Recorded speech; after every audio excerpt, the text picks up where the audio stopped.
नमस्कार, मैं हूं प्रशांत भारद्वाज और आप देख रहे हैं न्यूज रूम पोस्ट। यूपी विधानसभा की 403 सीटों के लिए गुरुवार को वोटिंग होगी। प्रदेश भर में 7 चरणों में मतदान होना है। इस दौरान सत्तारूढ़ बीजेपी, सपा, बसपा और कांग्रेस के बीच टक्कर होगी।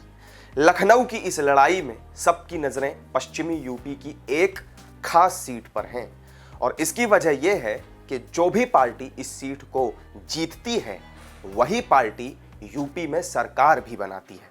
पश्चिमी यूपी की इस सीट का नाम है हस्तिनापुर। जी हां, वही हस्तिनापुर जो महाभारत कालीन है, वही हस्तिनापुर जिसका इतिहास भारत के स्वर्णिम पौराणिक इतिहास से लेकर जैन तीर्थंकरों से जुड़ता है। मेरठ जिले में गंगा किनारे बसे हस्तिनापुर को पांडवों की राजधानी भी माना जाता है। लेकिन एक बड़ा ही दिलचस्प राजनीतिक समीकरण हस्तिनापुर विधानसभा सीट को बेहद खास बनाता है। लोग कहते हैं कि कुरुवंश की राजधानी वाली सीट को जीतने वाला ही सरकार इसलिए बना लेता है क्योंकि उसे पांडवों की तरह ही भगवान कृष्ण का आशीर्वाद हासिल हो जाता है। इस सीट पर हुए चुनावों पर अगर नजर दौड़ाई जाए तो यह कहावत सच भी लगने लगती है। साल 1957 में यहां से कांग्रेस के विशंभर सिंह ने चुनाव जीता था और तब कांग्रेस के ही संपूर्णानंद सीएम बने थे। इसके बाद 1962 और 1967 के चुनाव में भी कांग्रेस ने हस्तिनापुर सीट जीतकर यूपी में सरकार बनाई। 1969 में कांग्रेस यहां से हार गई और चौधरी चरण सिंह सीएम बन गए। 1974 में कांग्रेस ने फिर यह सीट जीत ली और हेमवती नंदन बहुगुणा के सिर पर सीएम का ताज सजा। 1976 में भी कांग्रेस ने हस्तिनापुर के किले को फतेह किया तो कांग्रेस के ही एनडी तिवारी यूपी के सीएम बन गए।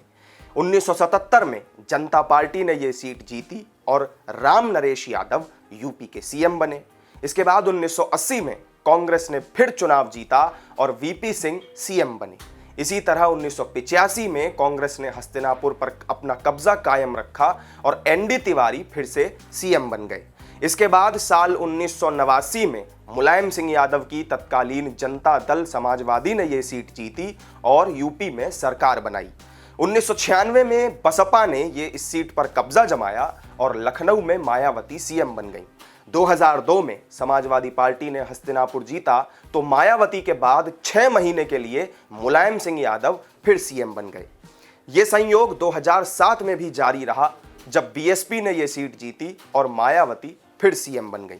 2012 के चुनाव में यह सीट समाजवादी पार्टी के खाते में गई और तब अखिलेश यादव यूपी के मुखिया बने।